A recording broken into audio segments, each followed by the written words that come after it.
All right, guys. Well, I was just thinking we've got a couple minutes until Pastor gets here, and I figured maybe it'd be good if we just go ahead and start staff meeting just a couple minutes early, and just talk through some stuff. And hope you guys are doing well. Everybody doing okay? How you feeling, Jeff? I'm great. I'm good. Great. Thank you. Great. That's fabulous. Well, how about me? I don't care. And so anyway, this has been going good, and just I guess from my perspective, from what I see, I think, man, everything's been going great. The music, Pastor Pritt, I mean, wow, that is something. The teens sang just a little while ago, and it was great stuff. I mean, I loved it. The adults, everybody's singing. It's great. It's great. And Jeff, the bulletin is just, man, that's something. People are, I've even heard that people are starting to have their devotions out of the bulletin, and we'll probably take care of that later. But, at least they're reading something. We're happy about that.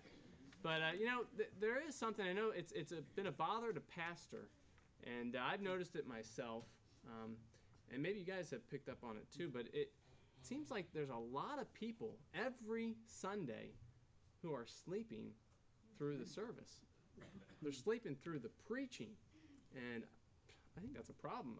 What do you guys think? Have you seen that? Have you seen? Kick him out. Huh. Well, That's did one thing to do. One time when I was resting my eyes, praying, and I looked up at the pulpit, and Pastor was staring at me. I hope he didn't think that I was sleeping, but yeah. I don't know. Yeah, I guess I've heard him mention some things about it. No. Kick him out. You think? That's a little drastic, don't you think? I mean, why don't we do something? How about like from history? The Puritans, what they would do, they'd have somebody sitting in that booth right there in the back. They didn't have sound equipment back then, so it was fine. And they had a long pole, and on one end was a knocker. If it was a young person, they'd knock him on the head to wake him up.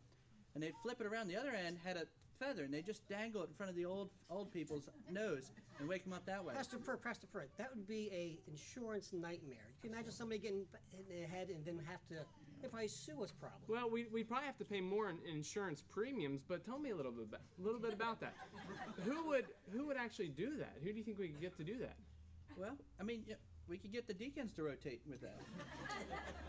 That's not a bad idea, but I think the deacons are the ones that are falling asleep. So that kind of that kicks that out all of a sudden. So, well, let me tell you this. When we were at camp, this past winter camp, they had something. It was awesome. It was like a tennis ball launcher.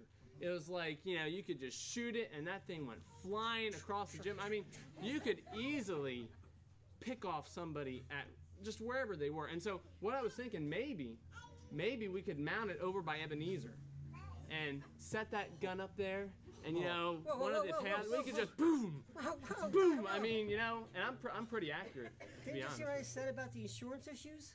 I mean, we're trying to build a church, not get sued. Oh, yeah. Well, I guess that may be a problem. Well, guys, I don't know.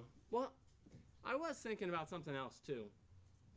All those ministries of the past, and even ministries today, it wasn't a one-man show. It wasn't just one person leading the flock and gaining all the glory for themselves. It was usually a tag team. Yeah. It wasn't just one. There were more. I mean, let's think about it. Let's think about some great ministries of the past. And who doesn't know about Jack and Rexella Van Impe? It wasn't just Jack Van Impe. Miss America by his side, Rexella. Yeah. I think that's a pattern. And look at this, guys. Jim and Tammy Faye. Yeah. Look at that hair. Look at those glasses. If that's not going to build a ministry, I don't know what is. That's Jack Wagner. I see the similarities. Okay. And look at that hair. That would keep you awake right there. That's right. Paul and Jan Crouch. I mean, we're talking about real ministries here, guys. And big ministries. Big ministries. And so I don't know, I think we're seeing a pattern here. And I mean, come on. Joel and Victoria. Perfect. Yes. I mean, who else could we look to see? I mean, 40,000 people, and do any of those people sleep on Sunday morning? We'd never fit them in here. No. Well, that's true. So what I'm kind of thinking is, and maybe correct me if I'm wrong here, I think we need someone to come alongside Pastor and you know, Amy, that's a nice name and all, but what if it were Toby? And let's just change her name a little bit, and Amelia. What do you guys think of that? What would that